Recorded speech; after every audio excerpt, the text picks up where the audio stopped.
आज हम पढ़ेंगे पादप कोशिका प्लांट सेल के सारे क्वेश्चन। देखते हैं पहला क्वेश्चन।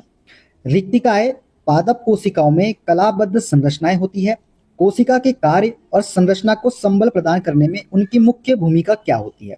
दोस्तों, जो रिक्तिकाएं होती है ये पादप कोशिकाओं में कलाबद्ध संरचनाएं होती है।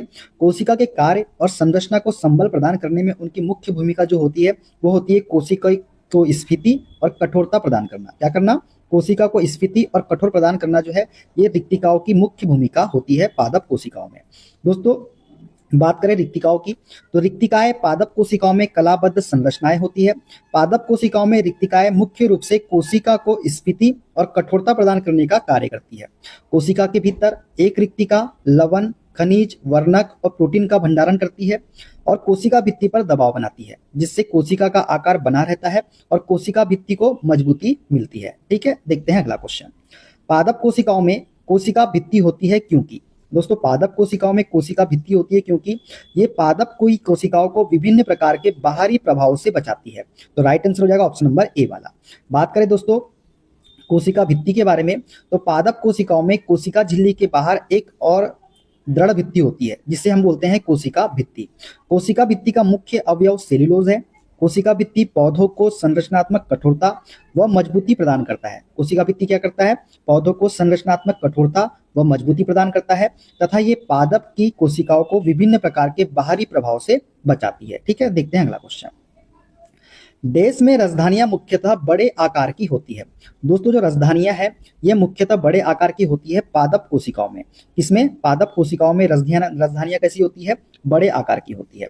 दोस्तों, राजधानी जो है एक झिल्लीबद्ध कोशिकांग है जो जंतु एवं पादप कोशिकाओं में पाई जाती है। जंतु कोशिकाओं में आमतौर पर छोटी होती है और अपशिष्ट उत्पादों को अनुक्रमित करने में मदद करती है। पौधों की कोशिकाओं में राजधानी जल के संतुलन को बनाए रखने में मदद करती है। किसको? जल के संतुलन को। तथा जंतु कोशिकाओं की तुलना में आकार में क्या होती है? बड़ी होती है। कौन? राजधानी। देखते हैं अगला क्वेश्चन। निम्न में से क्या जंतु कोशिकाओं में छोटे आकार का होता है जबकि पादप कोशिकाओं में ये आकार में बहुत बड़ा होता है? तो राजधानी जो है इसका करेक्ट आंसर हो जाएगा दोस्तों। ठीक है, देखते हैं अगला क्वेश्चन। अधिकांश परिपक्व पादपों की कोशिकाओं में एक डैश होता है जो कोशिका की स्फीति को बनाए रखने और अपशिष्ट सहित महत्वपूर्ण पदार्थों को संग्रहित करने में मदद करता है। तो ये है दोस्तों हमारा बड़ी केंद्रीय राजधानी। बड़ी केंद्रीय राजधानी जो है ये अधिकांश परिपक्व पादपों की कोशिकाओं में होता है और जो कोशिका की स्फीति को बनाए रखने और अपशिष्ट सहित महत्वपूर्ण पदार्थों को संग्रहित करने में मदद करता है। देखते हैं अगला क्वेश्चन।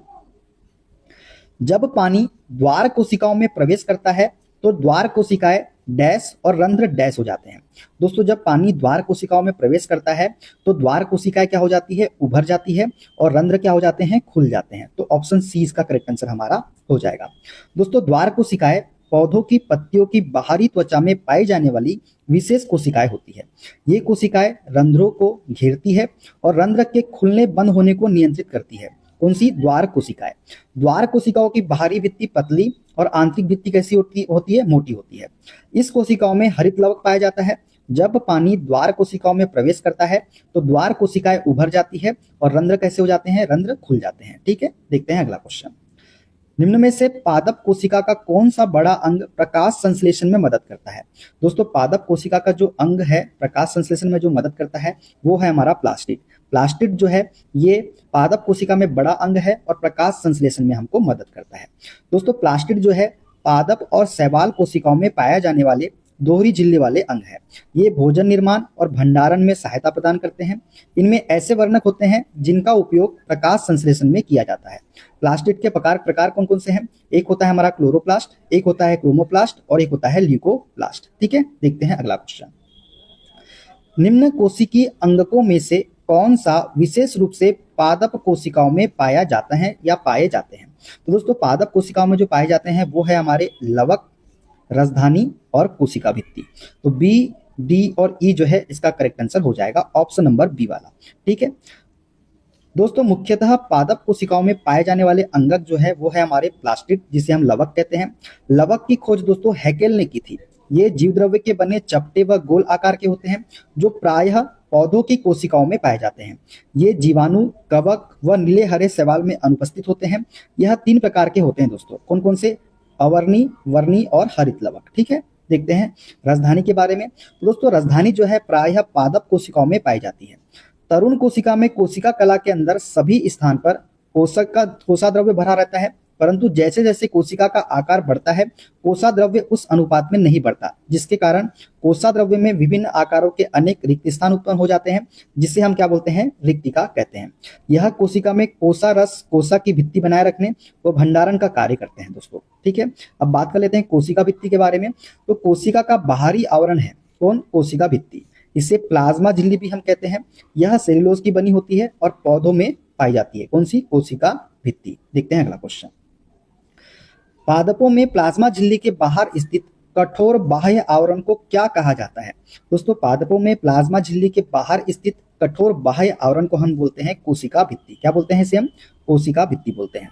दोस्तों पादपों में प्लाज्मा झिल्ली के बाहर स्थित कठोर बाह्य आवरण को कोशिका भित्ति कहते हैं। कोशिका भित्ति कोशिकाओं को कठोरता एवं सहारा प्रदान करती है। कोशिका भित्ति सिर्फ पादप कोशिकाओं में पाई जाती है, जंतु कोशिका में कोशिका भित्ति नहीं पाई जाती। देखते हैं अगला क्वेश्चन। निम्न में से कौन सा विकल्प पादप कोशिका में संग्रहित वसा को शर्करा में रूपांतरित करने के लिए उत्तरदायी है। तो दोस्तों पादप कोशिका में संग्रहित वसा को शर्करा में रूपांतरित करने के लिए जो उत्तरदायी है वो है हमारा ग्लाइऑक्सिसोम। कौन सा, ग्लाइऑक्सिसोम जो है ये पादप कोशिका में संग्रहित वसा को शर्करा में रूपांतरित करता है। दोस्तों पादप कोशिका में संग्रहित वसा को शर्करा में रूपांतरित करने के लिए ग्लाइऑक्सिसोम उत्तरदायी होता है। यह पौधों तथा कवकों में पाए जाने वाले कोशिकांग है जो फैटी अम्लों को कार्बोहाइड्रेट में परिवर्तित करते हैं। ये बीज अंकुरण के दौरान महत्वपूर्ण भूमिका निभाते हैं और ये विशेष प्रकार के पेराक्सिसोम होते हैं। कौन से, पेराक्सिसोम। देखते हैं अगला क्वेश्चन। कौन सा अंग केवल पादप कोशिकाओं में पाया जाता है। तो दोस्तों हरित लवक जो है ये केवल पादप कोशिकाओं में पाया जाता है। दोस्तों कोशिका का निर्माण जो है विभिन्न घटकों से होता है जिन्हें हम कोशिकांग कहते हैं। केंद्रक, लयनकाय, सूत्रकनिका, माइटोकॉन्ड्रिया जिसे हम बोलते हैं, राइबोसोम, जंतु और पादप दोनों कोशिकाओं में पाए जाते हैं, जबकि कोशिका भित्ति तथा हरित लवक जो है ये केवल पादप कोशिका में पाया जाता है। आयोग ने उत्तर के रूप में विकल्प ए का चयन किया है जो कि गलत है, तो सही हो जाएगा हरित लवक। ठीक है, देखते हैं अगला क्वेश्चन। एक कोशिका को दूसरी कोशिका से जोड़ने वाले कोशिका द्रव्य तंतु डैश कहलाते हैं। दोस्तों एक कोशिका को दूसरी कोशिका से जोड़ने वाले कोशिका द्रव्य तंतु जो है ये जीवद्रव्य तंतु कहलाते हैं। क्या कहलाते हैं, जीवद्रव्य तंतु कहलाते हैं। दोस्तों एक कोशिका को दूसरी कोशिका से जोड़ने वाले कोशिका द्रव्य तंतु जीवद्रव्य तंतु कहलाते हैं। जीवद्रव्य तंतु सूक्ष्म छिद्र होते हैं जो कि पादप कोशिकाओं के बीच पदार्थों का आदान प्रदान तथा संपर्क के लिए अंतरकोश की जीवद्रव्य को पुलों की तरह कार्य करते हैं। ठीक है, कोशिका विभाजन के समय जीवद्रव्य का निर्माण होता है जब अंतःप्रदव्य जालिका का कुछ भाग पैतृक कोशिका को विभाजित करने वाली नई भित्ति पर रह जाता है। ठीक है, देखते हैं अगला क्वेश्चन। निम्नांकित चित्र में दिखाई गई कोशिका पादप में कहां पाई जाती है। दोस्तों ये जो कोशिका दिखाई गई है ये पादप में कहां पाई जाती है, तो ये जड़ में पाई जाती है दोस्तों। कहां पे, पादप के जड़ में। ठीक है दोस्तों, इसका राइट आंसर हो जाएगा ऑप्शन नंबर डी वाला, जड़ में। दोस्तों चित्र में दिखाई गई कोशिका पादप के जड़ों में पाई जाती है। पौधों की जड़ों की कोशिकाओं में केंद्रीय रिक्तिका जो आकार में बड़ी और केंद्रक परिधि पर स्थित होता है, यह कोशिका के स्फीति दाब को बनाए रखती है दोस्तों। ठीक है, देखते हैं अगला क्वेश्चन।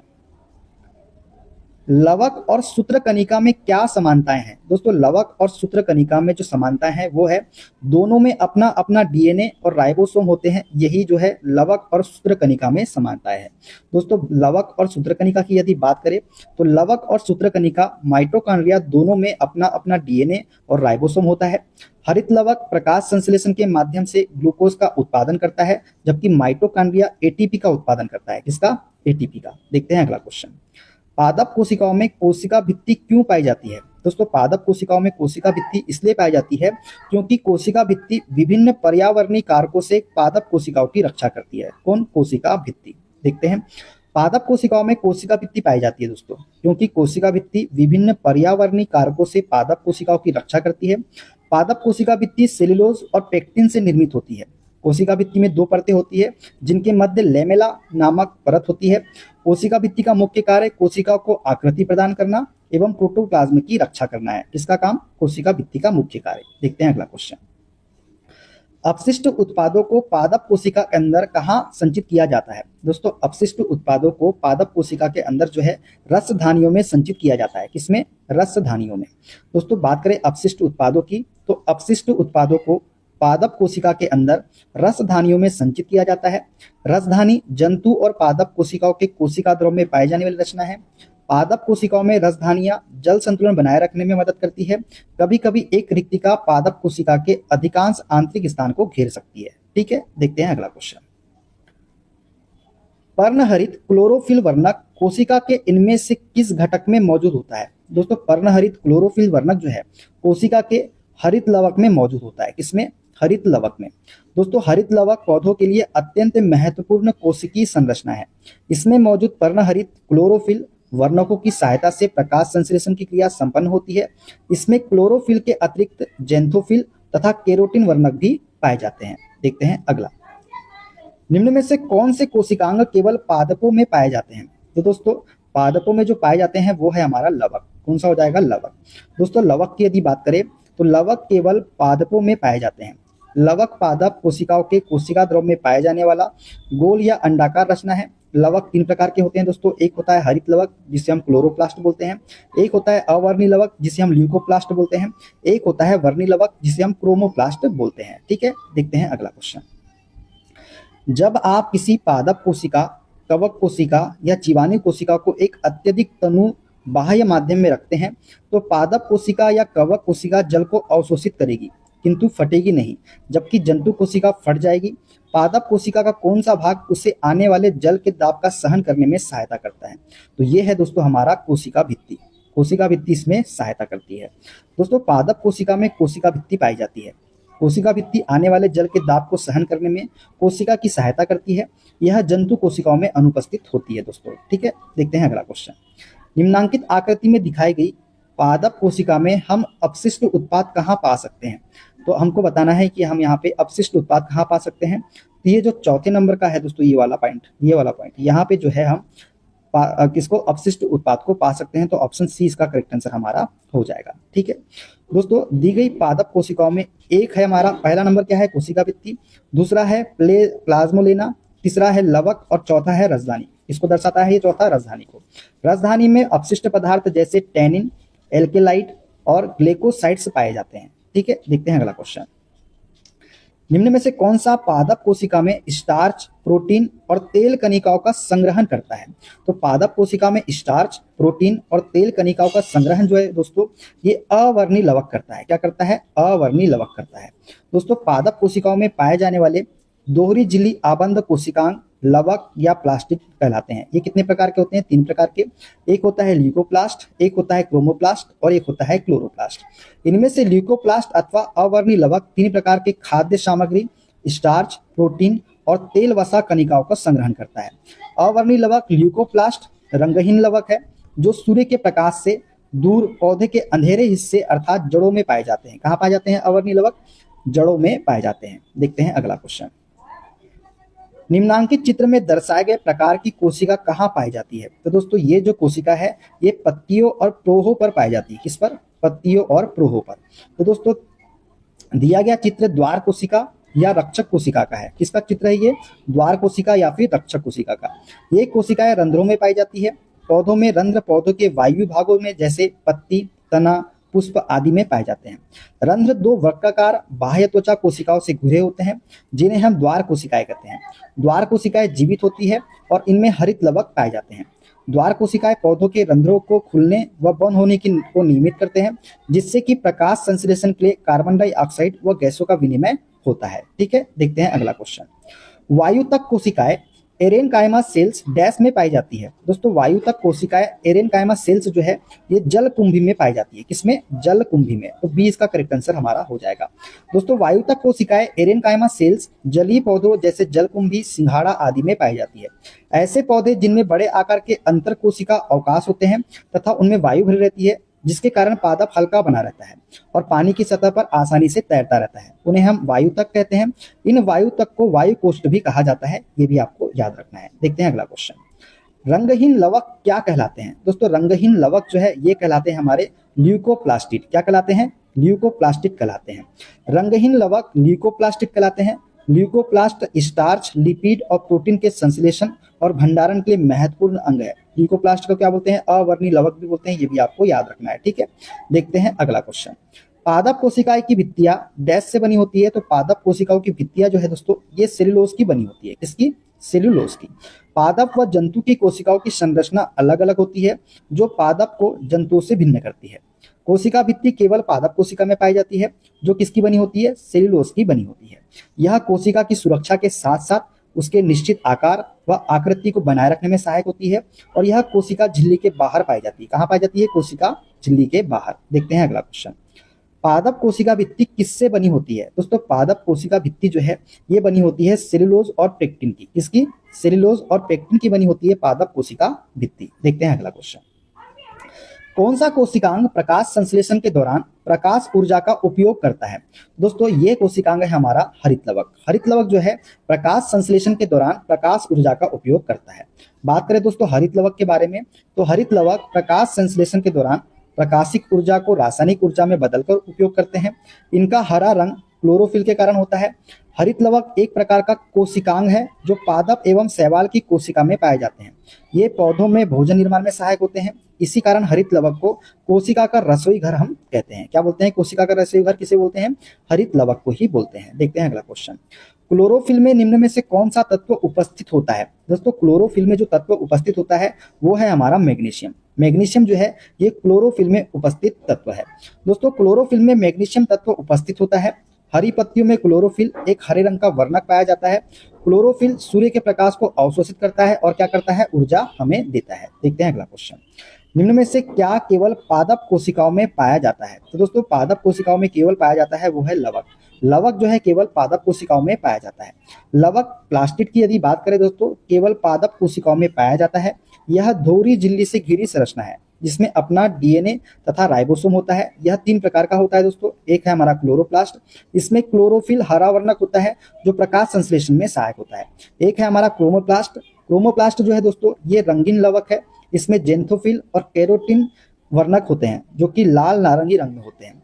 मिर्च या टमाटर के हरे रंग से लाल रंग में परिवर्तन क्लोरोप्लास्ट के क्रोमोप्लास्ट में परिवर्तन के कारण ही होता है। किसके कारण होता है? क्लोरोप्लास्ट के क्रोमोप्लास्ट में परिवर्तन के कारण ही जो है मिर्च या टमाटर के हरे से लाल रंग में परिवर्तन होता है। बात करें ल्यूकोप्लास्ट की, तो ये रंगहीन प्लास्टिक होता है जो मुख्य रूप से एक पादप कोशिका में खाद्य पदार्थों को संग्रहित करता है। देखते हैं अगला क्वेश्चन। निम्न में से कौन सा वर्णक फलों और सब्जियों के रंगों के निर्धारण के लिए जिम्मेदार है?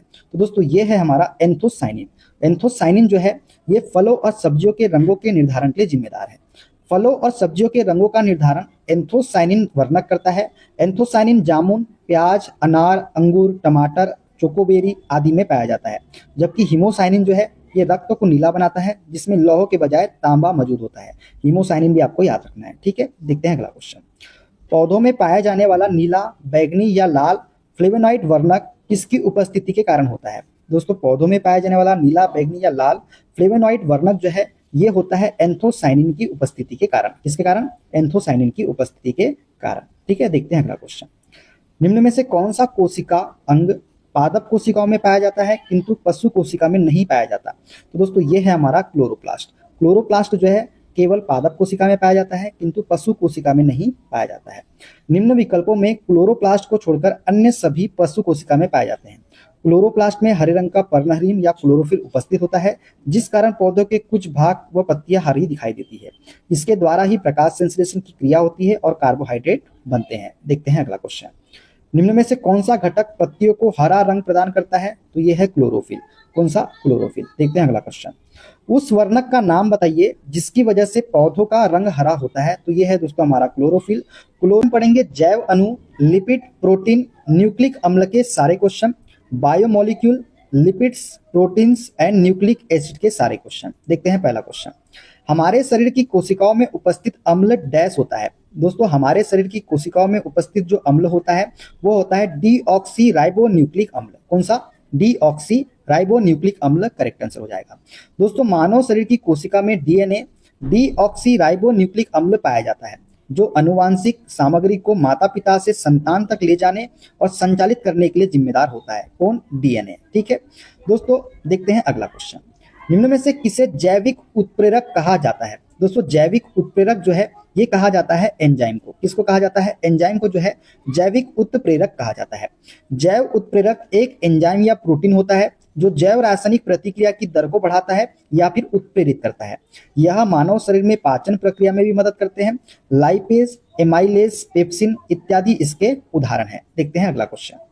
जैव उत्प्रेरक के उपयोग से जटिल पदार्थों को सरल पदार्थों में तोड़ दिया जाता है, जिन्हें क्या कहा जाते हैं, क्या कहते हैं या क्या कहा जाता है? तो जैव उत्प्रेरक के उपयोग से जटिल पदार्थों को सरल पदार्थों में तोड़ना, ये एंजाइम का कार्य है, जिन्हें हम क्या बोलते हैं? एंजाइम कहते हैं। क्या बोलते हैं? जिन्हें एंजाइम बोलते हैं। जैव उत्प्रेरक के उपयोग से जटिल पदार्थों को सरल पदार्थों में तोड़ने की प्रक्रिया को एंजाइमोलिसिस हम कहते हैं। एंजाइम एक प्रकार के प्रोटीन हैं जो कि जैव उत्प्रेरक का कार्य करते हैं एवं जीवित जीवों में रासायनिक प्रतिक्रियाओं को गति देते हैं। पेप्सिन, ट्रिप्सिन, एमाइलेज, लाइपेज, जाइमेज ये एंजाइम के उदाहरण हैं। ठीक है, देखते हैं अगला क्वेश्चन। प्रोटीन का सरल रूप क्या है? दोस्तों प्रोटीन का सरल रूप है एमिनो अम्ल। एमिनो अम्ल जो है ये प्रोटीन का सरल रूप है। दोस्तों प्रोटीन जो है अमीनो एसिड से बने बड़े और जटिल अणु होते हैं। यह हमारे शरीर में कई महत्वपूर्ण कार्यों, ऊतकों का निर्माण, एंजाइम और हार्मोन्स उत्पादन, प्रतिरक्षा प्रणाली का समर्थन करना आदि को संपन्न करते हैं। हमारे शरीर में 20 प्रकार के अमीनो एसिड उपस्थित होते हैं, जिनमें से 9 आवश्यक अमीनो एसिड का निर्माण हमारे शरीर में नहीं होता और उन्हें भोजन के माध्यम से प्राप्त किया जाता है। कितनों का? 9 अमीनो एसिड का। देखते हैं अगला क्वेश्चन। प्रायः चर्चा में रहने वाले पुनर्योगज प्रोटीन डैश है। दोस्तों प्रायः चर्चा में रहने वाले पुनर्योगज प्रोटीन जो है ये है आरडीएनए प्रौद्योगिकी द्वारा कोशिका में ट्रांसजीन द्वारा संश्लेषित प्रोटीन। ये जो है पुनर्योगज प्रोटीन है। कौन सा? ऑप्शन नंबर डी वाला। दोस्तों प्रायः चर्चा में रहने वाले पुनर्योगज प्रोटीन ऐसे प्रोटीन होते हैं जिन्हें आनुवांशिक रूप से संशोधित मेजुबान कोशिका में आरडीएनए तकनीक द्वारा संश्लेषित किया जाता है। इस प्रक्रिया में वांछित प्रोटीन का जीन एक मेजबान कोशिका में डाला जाता है जो फिर उस प्रोटीन का उत्पादन करती है। यह तकनीक विभिन्न चिकित्सीय और औद्योगिक उद्देश्यों के लिए प्रोटीन बनाने में महत्वपूर्ण है। देखते हैं अगला क्वेश्चन। निम्न में से कौन सा एंजाइम प्रोटीन का विखंडन करता है? दोस्तों जो प्रोटीन का विखंडन करता है वह एंजाइम है पेप्सिन। पेप्सिन जो है ये प्रोटीन का विखंडन करता है। पेप्सिन एंजाइम प्रोटीन को विखंडित कर सरल पदार्थों में परिवर्तित कर देता है। यह आमाशय से निकलने वाले जठर रस में पाया जाता है। किसमें पाया जाता है? आमाशय से निकलने वाले जठर रस में। देखते हैं अगला क्वेश्चन। किस एंजाइम को पाचन प्रक्रिया में अपना कार्य करने के लिए हाइड्रोक्लोरिक अम्ल की उपस्थिति की आवश्यकता होती है? तो दोस्तों ये एंजाइम है हमारा पेप्सिन एंजाइम। पेप्सिन एंजाइम को पाचन क्रिया में अपना कार्य करने के लिए हाइड्रोक्लोरिक अम्ल की उपस्थिति की आवश्यकता होती है। पेप्सिन एंजाइम भोजन में पाए जाने वाले प्रोटीन का पाचन करता है। कौन? Pepsin enzyme. ठीक है, देखते हैं अगला क्वेश्चन। जीवों में प्रोटीन निर्माण के लिए सूचना स्रोत क्या है? दोस्तों जीवों में प्रोटीन निर्माण के लिए सूचना स्रोत जो होता है वो है डीएनए। जीवों में प्रोटीन निर्माण के लिए सूचना स्रोत डीएनए डीऑक्सी राइबोन्यूक्लिक एसिड प्रत्येक जीव कोशिका के लिए अनिवार्य है, जो इन कोशिकाओं के गुणसूत्रों में पाया जाता है। कहाँ पाया जाता है? गुणसूत्रों में। ठीक है, देखते हैं अगला क्वेश्चन। डैश वसा के पाइसीकरण में सहायक होता है। तो वसा के पाइसीकरण में सहायक होता है दोस्तों हमारा पित्त लवण। पित्त लवण जो है दोस्तों ये वसा के पाइसीकरण में सहायक होता है। इनमें से कौन सा एंजाइम स्टार्च को सरल शर्करा में विखंडित करता है? तो स्टार्च को सरल शर्करा में विखंडित करता है दोस्तों एमाइलेज। एमाइलेज एंजाइम जो है ये स्टार्च को सरल शर्करा में विखंडित करता है। एमाइलेज जो है दोस्तों ये एमाइलेज जो है स्टार्च को सरल शर्करा में विखंडित करता है। यह स्टार्च को ग्लूकोज और माल्टोज शर्करा में विखंडित कर देता है। मानव लार में एमाइलेज नामक एंजाइम पाई जाती है। पेप्सिन एंजाइम क्या करता है? प्रोटीन पाचक एंजाइम है। लाइपेज एंजाइम वसा पाचक एंजाइम है और ट्रिप्सिन एंजाइम का स्रावन अग्न्याशय द्वारा होता है। यह भी प्रोटीन पाचक एंजाइम है। ये सभी आपको याद रखना है। ठीक है, देखते हैं अगला क्वेश्चन। प्रोटीनों के अमीनो अम्लों में जटिल कार्बोहाइड्रेटों के ग्लूकोज में और वसा के वसा अम्लों और ग्लिसरॉल में अंतिम रूपांतरण के लिए जिम्मेदार एंजाइम डैश में उपस्थित होते हैं। तो दोस्तों ये उपस्थित होते हैं आंत्र रस में। इसमें आंत्र रस में उपस्थित होते हैं। दोस्तों प्रोटीनों के अमीनो अम्लों में जटिल कार्बोहाइड्रेटों के ग्लूकोज में और वसा के रूपांतरण के लिए ग्लिसरॉल में अंतिम रूपांतरण के लिए जिम्मेदार एंजाइम आंत्र रस में उपस्थित होते हैं। अंततः प्रोटीन टूटकर एमिनो अम्लों में तथा वसा वसीय अम्लों और ग्लिसरॉल में परिवर्तित हो जाते हैं। ठीक है, देखते हैं अगला क्वेश्चन। नीचे दिए गए चित्र का ध्यानपूर्वक अध्ययन कीजिए। निम्न में से कौन सा विकल्प नीले काले रंग की उपस्थिति के कारण की सही व्याख्या करता है? नीले काले रंग की बोल रहा है दोस्तों, ये है हमारा, देखिए हमने जो है आयोडीन डाला किसमें, ये नीचे लगी है हमारा आलू का रस। आलू के रस में हमने क्या डाला? आयोडीन डाला, तो नीला काला हो जाता है आलू का रस। तो इससे हमको बताना है कि क्या होगा। तो दोस्तों आलू के रस में स्टार्च होता है जो आयोडीन मिलाने पर नीला काला हो जाता है। किस वजह से नीला काला हो जाता है? आलू के रस में क्या होता है? स्टार्च होता है जो आयोडीन मिलाने पर कैसा हो जाता है? नीला काला हो जाता है। यही सही हो जाएगा। दोस्तों, आलू में मुख्य रूप से स्टार्च कार्बोहाइड्रेट पाया जाता है। खाद्य सामग्री में स्टार्च की उपस्थिति का परीक्षण करने के लिए आयोडीन के घोल का उपयोग किया जाता है। जब किसी खाद्य पदार्थ में आयोडीन का घोल डाला जाता है तो वह स्टार्च की उपस्थिति में नीले काले रंग में बदल जाता है। कौन से रंग में? नीले काले रंग में। देखते हैं अगला क्वेश्चन। ग्लूकोज का रासायनिक सूत्र क्या है? तो ग्लूकोज का रासायनिक सूत्र है दोस्तों C6H12O6। ठीक है, ग्लूकोज सबसे सरल कार्बोहाइड्रेट है।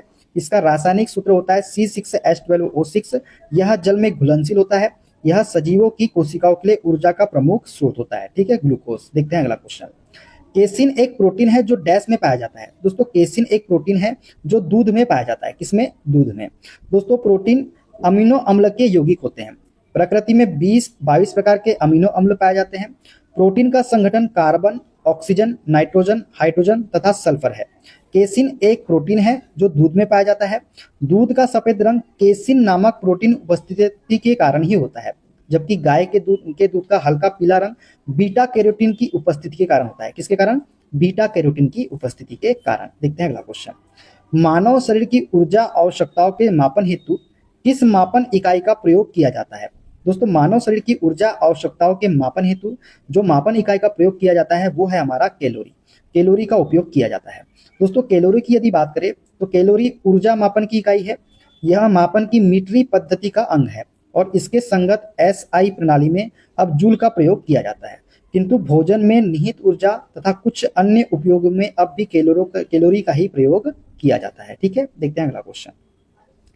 निम्न में से कौन सा एक जैविक उत्प्रेरक है? दोस्तों, जैविक उत्प्रेरक है हमारा एंजाइम। एंजाइम क्या होते हैं? जैविक उत्प्रेरक होते हैं। दोस्तों, एंजाइम एक प्रकार का जैविक उत्प्रेरक होता है जो जैव रासायनिक अभिक्रियाओं की दर को बढ़ा देता है। एंजाइम जो है उच्च अनुभार वाले नाइट्रोजन युक्त जटिल कार्बनिक यौगिक अर्थात प्रोटीन होते हैं। इस प्रकार प्रोटीन की प्रकृति के ऐसे कार्बनिक पदार्थ जो जीवित कोशिकाओं में उत्प्रेरक का कार्य करते हैं एंजाइम कहलाते हैं। एंजाइम शब्द का सर्वप्रथम प्रयोग जो है जर्मन फिजियोलॉजिस्ट विल्हेम कुह्ने ने द्वारा किया गया था। किसके द्वारा? विल्हेम कुह्ने के द्वारा। देखते हैं अगला क्वेश्चन। फलों में मीठेपन के लिए कौन सी शर्करा उत्तरदायी है? दोस्तों, फलों में मीठेपन के लिए जो शर्करा उत्तरदायी है वो है हमारी फ्रक्टोज। फ्रक्टोज जो है फलों में मीठेपन के लिए उत्तरदायी शर्करा है। फ्रक्टोज या फ्रूट शुगर एक साधारण चीनी है जो स्वाभाविक रूप से फल, शहद और गन्ने में होती है, जो इनके मीठेपन के लिए उत्तरदायी है। माल्टोज माल्ट द्रवों, अनाजों, चावल आदि में, सुक्रोज गन्ने में, चीनी में तथा लैक्टोज दूध में पाया जाता है। ठीक है, देखते हैं अगला क्वेश्चन। निम्न में से कौन सा तत्व एक बहुमुखी तत्व है जो सजीवों और हमारे द्वारा उपयोग की जाने वाली कई चीजों का आधार बनाता है? तो दोस्तों, ये तत्व है हमारा कार्बन। कार्बन जो है एक बहुमुखी तत्व होता है दोस्तों, जो सजीवों और हमारे द्वारा उपयोग की जाने वाली कई चीजों का आधार बनाता है।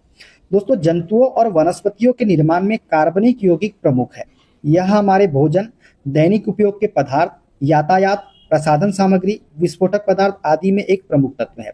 सभी जीवों में कार्बन उपस्थित रहता है। कार्बन तत्व सजीवों तथा हमारे द्वारा उपयोग की जाने वाली कई चीजों का आधार बनता है। तो क्या हो जाएगा? Option number A, carbon. देखते हैं अगला क्वेश्चन। पादपों में सबसे प्रचुर मात्रा में उपस्थित तत्व है, तो ये है हमारा कार्बन। कार्बन जो है ये पादपों में सबसे प्रचुर मात्रा में उपस्थित तत्व है। दोस्तों, पादपों में कार्बन सबसे प्रचुर मात्रा में पाया जाता है तथा पत्तियों में प्रचुर मात्रा में मैग्नीशियम पाया जाता है। पत्तियों में क्या पाया जाता है? मैग्नीशियम। पादपों की वृद्धि एवं उपापचय के लिए नितांत रूप से कुछ ही तत्व अनिवार्य माने गए हैं, जिन्हें दो श्रेणियों में विभक्त किया गया है दोस्तों। एक होते हैं वृहद पोषक तत्व, जिसे हम मैक्रोन्यूट्रिएंट कहते हैं। इसमें carbon, hydrogen, oxygen, phosphorus, nitrogen, sulphur, potassium, calcium और मैग्नीशियम आते हैं। किसमें? वृहद पोषक तत्व में, मैक्रोन्यूट्रिएंट। एक होते हैं सूक्ष्म पोषक तत्व, माइक्रोन्यूट्रिएंट। इसमें लौह, मैग्नीज, तांबा, मॉलिब्डेनम, जिंक, बोरान, क्लोरीन और निकिल सम्मिलित होते हैं। तो ये दोनों भी आपको याद रखना है। ठीक है। मानव शरीर का मुख्य हिस्सा किससे बना होता है? दोस्तों, मानव शरीर का मुख्य हिस्सा जो है ये बना होता है पानी से। किससे बना होता है? पानी से। ठीक है, देखते हैं अगला क्वेश्चन। निम्न में से क्या मैक्रो पोषक तत्व नहीं है? मैक्रो पोषक तत्व कौन सा नहीं है दोस्तों? तो ये है विटामिन। विटामिन जो है ये मैक्रो पोषक तत्व नहीं है। वसा, कार्बोहाइड्रेट, एमिनो अम्ल जो है ये मैक्रो पोषक तत्व है। दोस्तों, विटामिन मैक्रो पोषक तत्व के अंतर्गत नहीं आता। पोषक पदार्थों को कार्बोहाइड्रेट, प्रोटीन्स, लिपिड्स, न्यूक्लिक अम्ल, जल, खनिज तत्व और विटामिन के रूप में बांटा जा सकता है। इसमें से जल तथा खनिज तत्व अकार्बनिक होते हैं और शेष क्या होते हैं, कार्बनिक होते हैं। ऐसे तत्व जिनकी बहुत अधिक मात्रा में शरीर में आवश्यकता होती है उन्हें हम मैक्रो पोषक तत्व कहते हैं। कौन कौन से होते हैं मैक्रो पोषक तत्व? कार्बोहाइड्रेट, प्रोटीन, लिपिड्स तथा ऐसे तत्व जिनकी बहुत कम मात्रा में आवश्यकता होती है उन्हें हम माइक्रो पोषक तत्व कहते हैं। जैसे लवण हो गया, विटामिन हो गया, ये क्या है, माइक्रो पोषक तत्व है। देखते हैं अगला क्वेश्चन। डीएनए का एक खंड जो एक प्रोटीन की जानकारी प्रदान करता है उसे डैश कहा जाता है। दोस्तों डीएनए का एक खंड जो एक प्रोटीन की जानकारी प्रदान करता है उसे हम बोलते हैं जीन। क्या बोलते हैं? उसे हम जीन बोलते हैं। दोस्तों केंद्रक द्रव्य न्यूक्लियोप्लाज्म में केंद्रिका, न्यूक्लियस व क्रोमेटिन मिलता है। गोलाकार केंद्रिका केंद्रक द्रव्य में पाई जाती है। अंतरावस्था में केंद्रक में अस्पष्ट न्यूक्लियो प्रोटीन तंतुओं की जालिका मिलती है जिसे क्रोमेटिन हम कहते हैं। क्या बोलते हैं? क्रोमेटिन।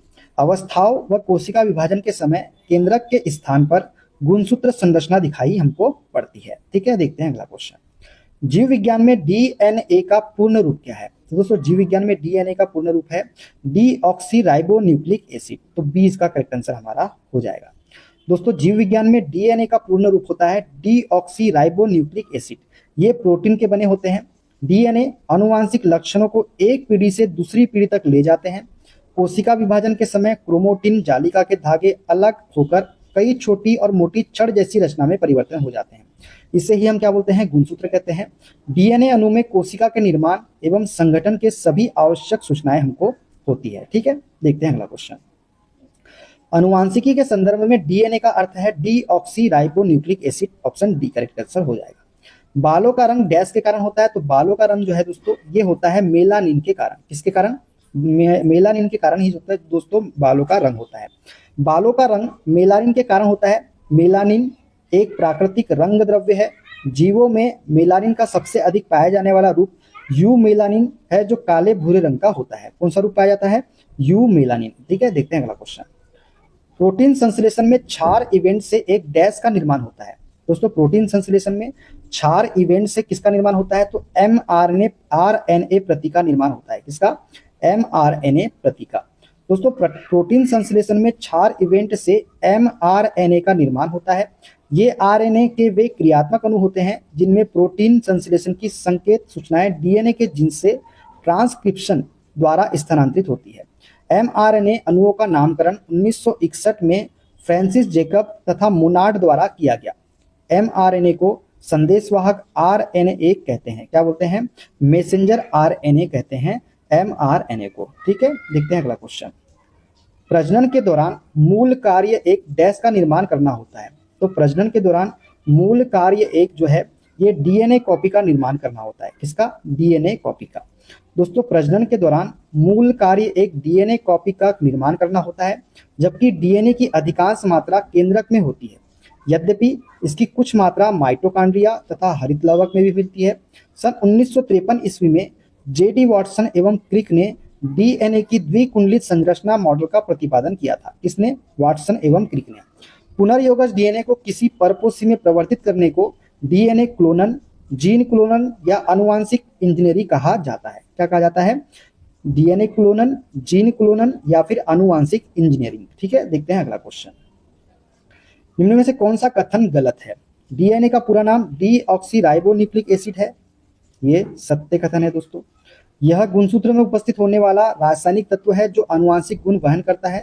ये भी सत्य कथन है दोस्तों। डीएनए एक पॉलीन्यूक्लियोटाइड है। न्यूक्लियोटाइड डीएनए की ही मूलभूत संरचनात्मक इकाई है जो दो अवयवों से मिलकर बनी होती है। ये कथन हमारा क्या है दोस्तों? गलत कथन है। तो ऑप्शन सी हमारा करेक्ट आंसर हो जाएगा। ठीक है, डीऑक्सीराइबोन्यूक्लिक अम्ल मुख्यतः केंद्रक में होता है और इसके न्यूक्लियोटाइड अणु में पेंटोज, शर्करा, डीऑक्सीराइबोसोम, नाइट्रोजनी क्षार एडेनिन, ग्वानिन, साइटोसिन व थाइमिन तथा फास्फोरिक अम्ल होता है। डीएनए गुणसूत्र में उपस्थित होने वाले ये तीन रासायनिक तत्व है जो आनुवांशिक गुण वहन करता है। स्पष्ट है कि कथन सी गलत है। कथन ए और बी क्या है? हमारे सही कथन है। ठीक है, एंजाइम मूलतः डैश होते हैं। दोस्तों एंजाइम मूलतः क्या होते हैं? तो एंजाइम जो है प्रोटीन होते हैं। क्या होते हैं? प्रोटीन होते हैं। देखते हैं अगला क्वेश्चन। डीएनए अनुक्रम में जीन को चिन्हित करने की प्रक्रिया को क्या कहा जाता है? दोस्तों डीएनए अनुक्रम में जीन को चिन्हित करने की प्रक्रिया को हम बोलते हैं एनोटेशन। क्या बोलते हैं उसे? हम एनोटेशन बोलते हैं। डीएनए अनुक्रम में जीन को चिन्हित करने की प्रक्रिया को एनोटेशन कहा जाता है। देखते हैं अगला क्वेश्चन। प्रोटीन की जानकारी प्रदान करने वाले डीएनए के भाग को डैश कहा जाता है? दोस्तों प्रोटीन की जानकारी प्रदान करने वाले डीएनए के भाग को हम बोलते हैं क्या? जीन। क्या बोलते हैं इसे? हम जीन बोलते हैं। प्रोटीन की जानकारी प्रदान करने वाले डीएनए के भाग को जीन या वंश कहते हैं। जीन जो है डीएनए के न्यूक्लियोटाइड का एक ऐसा अनुक्रम है जिसमें सन्निहित कूटबद्ध सूचनाओं से अंततः प्रोटीन के संश्लेषण का कार्य संपन्न होता है। यह आनुवांशिकता की मूलभूत इकाई है। कौन? जीन। देखते हैं अगला क्वेश्चन।